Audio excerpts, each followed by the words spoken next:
Hey you guys, welcome back. Today, I'm going to continue this series moving into the direction of broadening our understanding of what art is. And today we're going to do that by not creating a personal artwork of our own, but by creating an artwork with a group of people or one person like I did, and participating in an art game.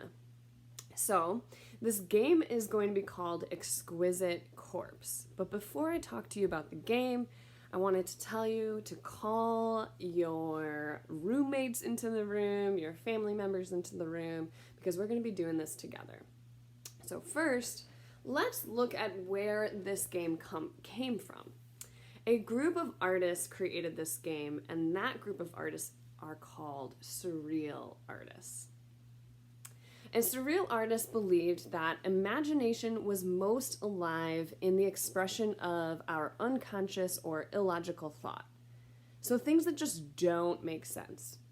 Some artists painted directly from dreams, while others played games in order to incorporate chance or surprise or accidents. Still, others created impossible scenes by combining objects or events that had nothing to do with one another. A lot of us know our most famous surreal artist, which is Salvador Dali, and we've seen persistence of memory with all the melting clocks, and in his other work, the landscapes that include burning giraffes. How do these artists get these ideas? We also have Rene Magritte, who did The Son of Man, where the apple is covering his face. But most known, or one of the most talked about works of surrealist artists is Marcel Duchamp's Ready-Made Objects, where he really pushed the boundary of what art is with his fountain, which is actually a urinal. So, the idea is that these artists are looking to combine things that don't make sense, that aren't logical. So, the best way to get ideas by that is to release our control. And this game, Exquisite Corpse, really releases your control because you're not the person making it. While you participate in part of it, and part of it is yours, it's actually a group collective effort. So, this is how the game will work. Get your people together and grab a couple of pieces of paper. The idea is that you're not going to look at what each other is making, so give yourself some space so that you can't see what the other person is drawing. Now take your piece of paper and fold it into 3 sections. We're going to start with the top area of the paper, and this top area is going to be the head of a person, an object, a thing, an animal, whatever it is that you come up with. It is the head of your collective body that we are creating. Once you finish your drawing, what you're going to do is you are going to keep the lines visible so that the next person can see where they're going to continue their drawing. So in that middle part, show where the next person will draw the next portion of this character. So fold it up so that they cannot see what you drew last. Now we're going to pass it on to another person, and now we're creating the middle of the character. Here you are going to draw the middle torso. That means from your neck to the hips of a person, an object, a thing, an animal. You get the idea. It's whatever comes to you, that's what you're going to draw here. Remember to show the connecting lines so that the person who gets this paper next will know exactly where they can start drawing. Now fold it up and make sure they won't be able to see it and pass it on. The bottom part of this paper is the legs.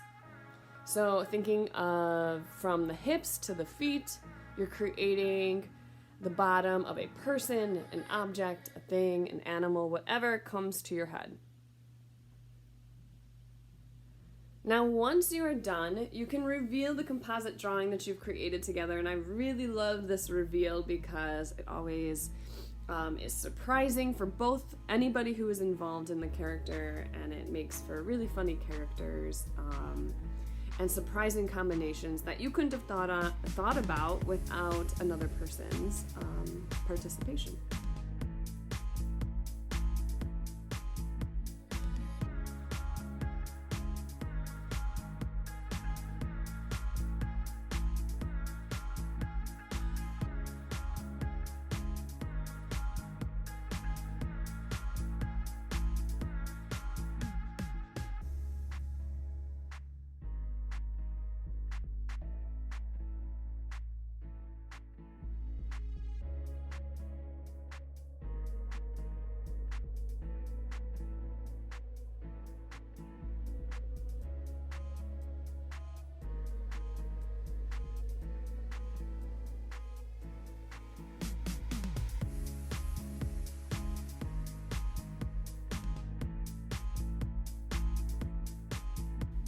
I really love this project because it brings out so much imagination and so many interesting images that may not have been combined if we didn't create a kind of activity that releases our control.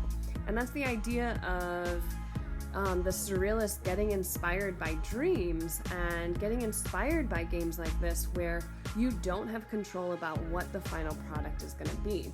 And it can lead into really, really interesting projects. I've seen artists do videos and installations and drawings inspired by this game.